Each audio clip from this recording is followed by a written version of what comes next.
Hello everyone, my greetings to one and all. This is the sixth session on development experience of India with its neighbors, that is China and Pakistan. In the previous session, you have understood the comparison of development strategies of India and China. I am Poonam Vohra from Egypt Economics Learning Center. In this session, you will compare the GDP growth rate of the three nations, that is India, China and Pakistan. Let us compare.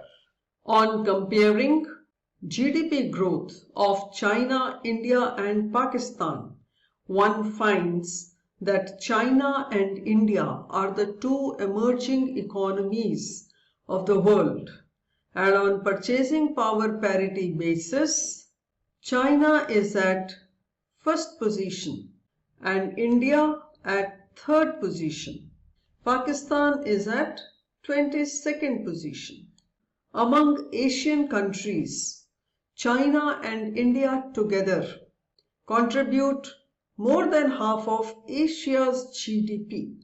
GDP of China is 2.3 times more than India at purchasing power parity terms, and GDP of India is 8.36 times more than Pakistan at purchasing power parity terms.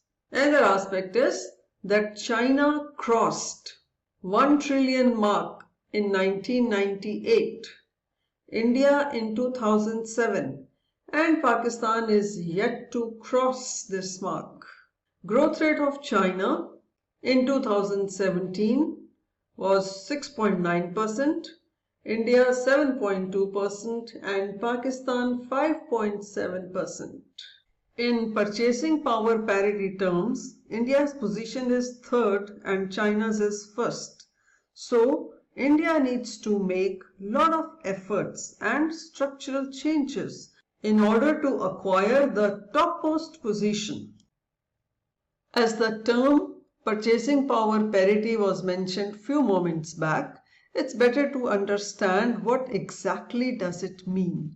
Purchasing power parity is an economic theory that compares different countries' currencies through a basket of goods approach. According to this concept, two currencies are in equilibrium, known as currencies being at par. That is, when a basket of goods is priced the same in both countries, taking into account the exchange rates. In contemporary macroeconomics, let's recall that GDP refers to total monetary value of the goods and services produced within one country. Nominal GDP calculates the monetary value in current absolute terms, whereas real GDP adjusts the nominal GDP for inflation. To better understand how GDP paired with purchasing power parity works, let's suppose it costs $10 to buy a shirt in US and costs 8 euros to buy the same shirt in Germany. To make an apple-to-apple comparison, we must first convert 8 euros into US dollars. And how is it done? The formula used is S is equal to P1 by P2. That is, S is the exchange rate of currency 1 to currency 2. P1 is cost of good X in currency 1. P2 is cost of good X in currency 2. So, euros need to be converted in US dollars. If the exchange rate was such that a shirt in Germany costs $15, then purchasing power parity would be 15 divided by 10, that is 1.5. In other words, for every $1 spent in US, it takes $1.5 to spend in Germany using euros. Now assess yourself, read the following information and answer the question. China's economy has enjoyed 30 years of explosive growth. Its success is based on government spending. The government owns strategically important companies that dominate their industries. Any foreign company willing to do business with China needs to share their technology, which is then used by Chinese companies to make products themselves. So the question is, what is its impact on consumers' demand and economic growth? Please try to understand and check your answer. When foreign companies share their technology with Chinese companies, China's tech companies become the market leaders. And as government has invested a lot, there has been very high debt to GDP ratio.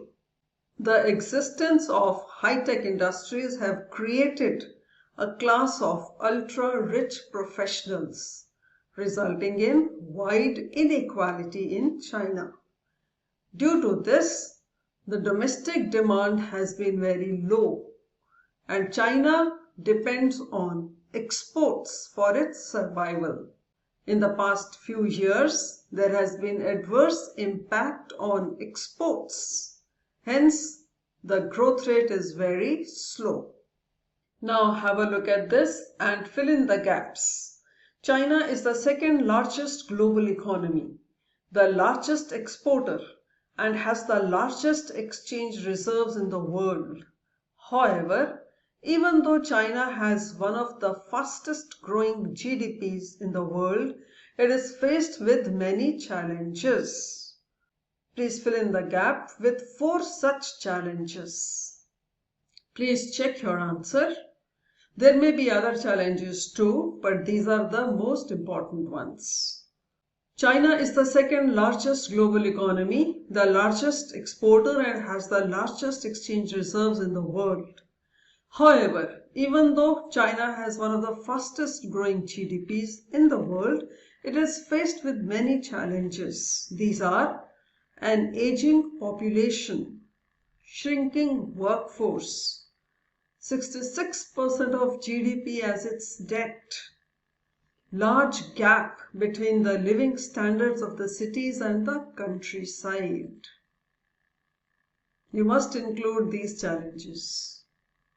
I hope you have understood the comparison of growth rates in the 3 nations. With this, the session comes to an end.